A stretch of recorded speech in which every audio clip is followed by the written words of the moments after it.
Sounds good. Hey there, it's Gabrielle Nicolay, and I am joined today by Rose. I'm in trouble. Rose Reyling or Rose Reyling? Reyling, you had it right. Reyling. Oh my God, that's so funny because I just mostly see it in print because we work virtually. And there you go. So Rose is, first of all, one of my favorite people. Second of all, one of my favorite therapists. So Rose, I'm really glad that you could come. Thank you. No, thank you for having me. So you've been with SpeechKids how long now? I think I started in October 2020. Oh. So yeah, you did start during the pandemic. Yes, I did. Oh my gosh. It's such a weird thing to remember that things started during the pandemic, right? Yeah, absolutely. Yeah. And you came from where? Not geographically, but what kind of setting did you come from? I was in a private practice. It was in person, but then we did switch to virtual at the beginning of the pandemic. So I had been doing virtual March to, I think, midsummer, and then we transitioned back into person prior to you guys in October. Okay, got it. So you came October 2020, and since then you work a lot. What have been some of your favorite kinds of clients to work with? I think this is everybody says this, right? But they're all fun. But I will say I think my favorite are probably from that 5 and younger. I really love working with late talkers, coaching their parents through. And I think virtual is a really great setting for that. Just because it forces me to be a better coach, right? And then the parents actually to, practice some of those strategies that we teach. Yeah. Do you want to talk about how you've been doing it? Sure. Yeah. So where do you want me to start? Wherever you want. Okay. So usually we do what Gabrielle, you have coined as the microdose sessions, which are about 15 minutes. I usually do 3 to 4 times a week. And my screen is turned off and I am just in the ear of the parent. So I get to see what they are doing and what the child's doing, and then coach them through kind of the play and the connection with their child, and also seeing, I think, and I'm going to back up a little bit here. For me, it is the parents always don't notice the communication the child is, doing if it's not verbal. So, pointing that out and being like, oh, did you see that look at you or that smile? They want more of that.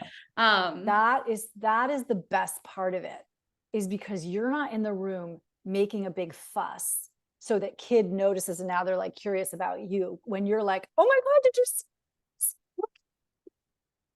see? And yeah, I think you're right. We don't sometimes, when we're in the middle of an interaction, we don't recognize all the nonverbal communication that is happening.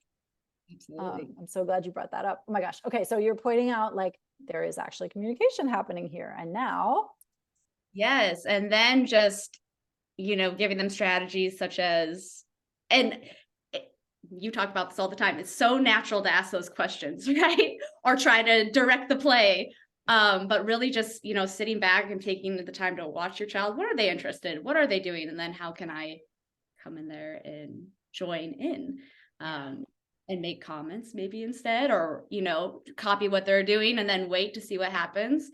And I think that is another reason why I like the screenless so much, is because, again, like you said, we're not in the room. So we're also just fostering that, connection between the parents and the child, which is so important. Yeah.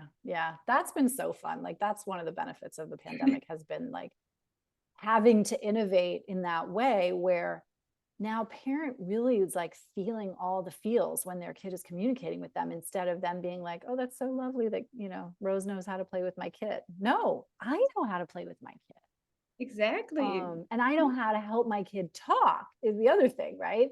So what's some of the progress that you see when you're working with families this way? It starts off right where I'm giving a lot of input, this is what you're going to say. This is how we're going to simplify maybe what you're saying. And then it's fun. You go from a child that is really not speaking at all, and then they start, imitating everything the parent says. And then in those sessions, I'm sometimes really just sitting back and watching the magic between the parent and the child, which is just the best feeling. And also, when they're like, all we wanted was our child to talk, and now a little bit of silence would be great. And I'm like, yay. His child talked, so he was non-speaking, and then we did this program online, and after several, it was like about a year, I think, and they were on a flight, a 7-hour flight, and he talked the entire time, and I was like, you're welcome, or I'm sorry. Yep. Absolutely, yes. Yeah. What are some other things you're working on right now that like have your interest, or like, you know, what are some new, because one of the things we love about this profession, and I know you do too, is like there's always opportunities to learn new stuff. So much to learn. I don't know if it's new. Well, there's two things here. I love incorporating literacy into therapy if I can, and supporting students in that way. Through book readings, phonological awareness, etc. And you can do so much of that, you know, adding it into the play. But a course that both you and I took was orofacial myology, which has been super great because we've had, or at least I have had, some Arctic clients that have just been in therapy for so long and, you know, not making great progress, where that piece of, you know, what's going on with their muscles of their face, of their mouth, and how can we bring the awareness and coordination there, which I think definitely helped many of my students. Yeah, it is a lens. The myofunctional lens is a powerful one. I think you can never unsee it. Once you see, in fact, I was at an event today, and like I watched so many children walk by, and I was like, oh, and you're a mouth breather. Oh, and your tongue is hanging out of your mouth. Oh, and you are, you know, sucking on your finger, and we know exactly what your palate is going to look like. It was very funny. So I like to tell people, like, I know enough to be dangerous. Right. Yep. And I know enough to like get started, and then, you know, the rest, it's a mileage sport for sure. Oh yeah.